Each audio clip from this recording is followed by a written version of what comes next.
प्रिय छात्रों, मैं सर्वेश कुमार, कक्षा 9 गणित एक बहुत मोस्ट इम्पोर्टेंट चैप्टर जो बहुपद है, इसके लिए आज हमने शुरुआत की है। तो बेटा इसका परिचय देते हुए कक्षा 9 गणित बहुपद का परिचय। सबसे पहले बीजीय व्यंजक किसे कहते हैं?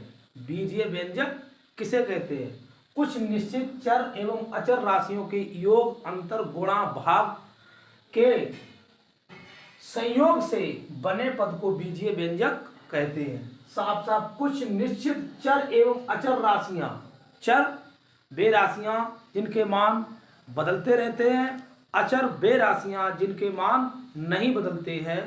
तो उनके जैसे चर राशियां होती X Y Z A to Z, और अचर राशियां जितनी आपकी गिनती होती हैं इनके मान नहीं बदलते हैं। जैसे बीजीय व्यंजक होता है 2x² minus 4x, 3x² minus 4x plus 2, 5x² minus 3x।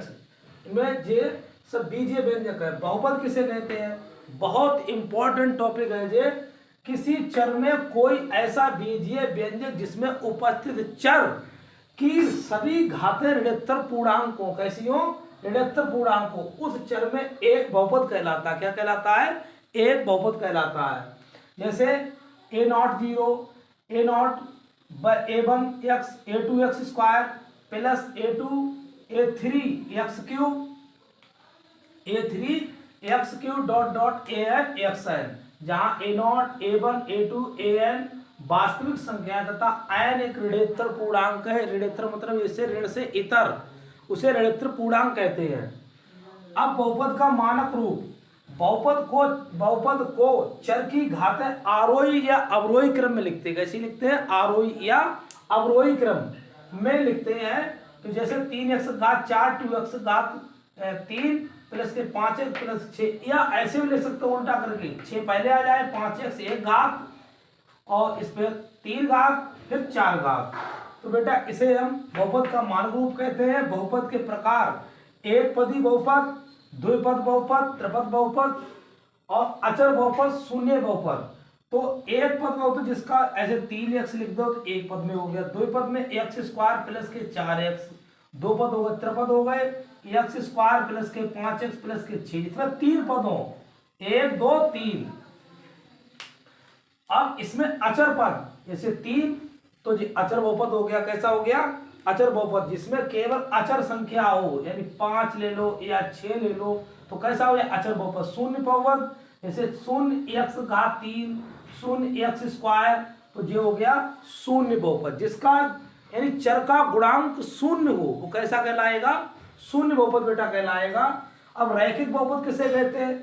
रैखिक बहुपद जिसका एक पद इसमें x पर एक घात हो। रैखिक बहुपद जिस चर पर एक घात हो, x की घात या y की घात या z की घात, प्रत्येक की घात एक होनी चाहिए, उसे कहते हैं लीनियर पॉलिनोमियल्स कहते हैं रैखिक बहुपद। जैसे x, अब द्विघात बहुपद x² प्लस के 2x, द्विघात बहुपद हो गया प्लस के 3, जिसकी सबसे बड़ी घात 2 हो।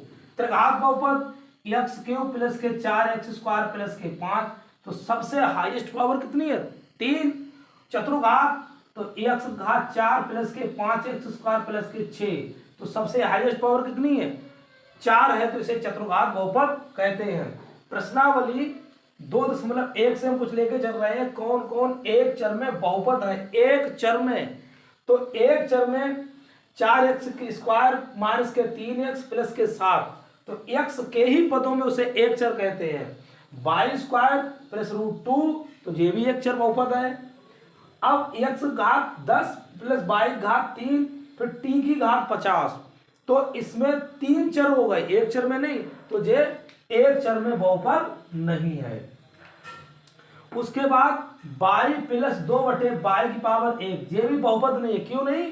कि जब जाएगा तो y प्लस 2⁻1, तब ये कैसा हो गया? ऋण से इतर नहीं हुआ, ऋण आ गया चिन्ह इसमें, इसलिए ये बहुपद नहीं है बेटा। उसके बाद में प्रत्येक में x² गुणांक लिखिए। तो x गुणांक किसे? x² का गुणांक, और कुछ नहीं पूछा उसने कहा x² का गुणांक। गुणा करने वाला अंक, तो इसके पास एक छुपा है, तो इसमें एक्स स्क्वायर का गुणांक कितना है, गुणांक बराबर 1 है। इसमें कितना है दूसरे वाले में, एक्स स्क्वायर का गुणांक -1 है। एक्स जिसके पास कोई यानी अंक नहीं हो, उसके पास एक अंक होता है, तो गुणा करने वाला अंक -1 है। इसमें गुणांक 0 है क्योंकि एक्स स्क्वायर का पद है नहीं है, तो √2x प्लस के 0x² माइनस के 1, तो इसमें एक्स स्क्वायर का गुणांक क्या हो जाएगा, 0 हो जाएगा बेटा। तो हमने आज शॉर्ट में दिया है और इसको पहचान सकते, आरोही अवरोही क्रम दे दिए हैं और अपने एनसीईआरटी बुक से है, और इनको नोट करिए और रीड करिए। बहुत बहुत धन्यवाद।